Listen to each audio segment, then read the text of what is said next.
And I think it's also why I'm really passionate about it is how do we get to a place in the future Hmm. where individuals are the consumers of healthcare because it really is our dollars. We talk Yeah. as if it's our employer dollars, and it is our employer dollars, but at the end of the day those are our benefit dollars that have been set aside or payroll deducted for ourselves from ourselves, right? They're part of our compensation. Hmm. And how do we get to a place where that decision isn't shifting all the time? We may take a job because the benefits were fantastic. The next year, the benefits may be terrible because they have Yeah. to make a decision, right? And so our life has been changed because we made a decision based on great benefits that are now no Hmm. longer great.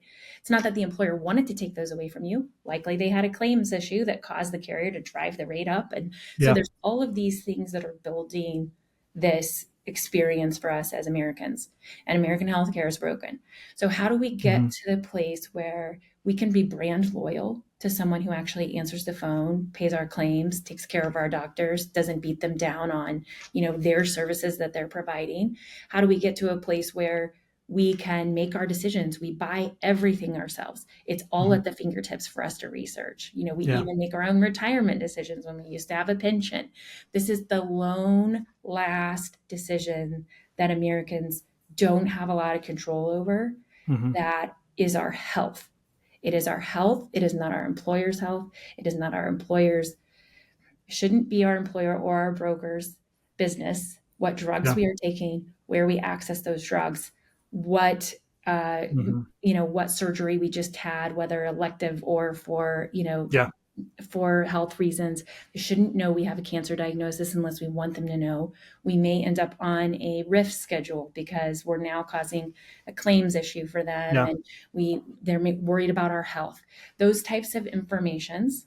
Maybe I'm pregnant. I don't want my doctor to know. I mean, I don't want my company to know. But currently in self-insurance programs, those drugs and all of those visits and all of that behavior is all tracked and given to the employer.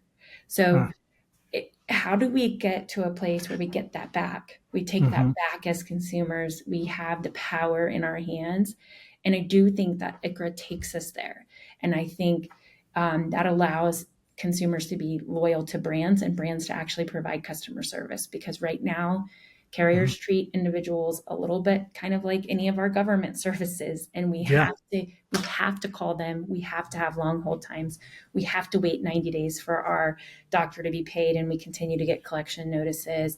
And so many of our doctors are leaving networks because they want to be paid cash. Now we're going to have a benefit over here that isn't worth anything, Hmm. right? So how do we drive that action? And I think we drive it by choice, and we drive it by allowing individuals to make that choice and kind of shift those alignments.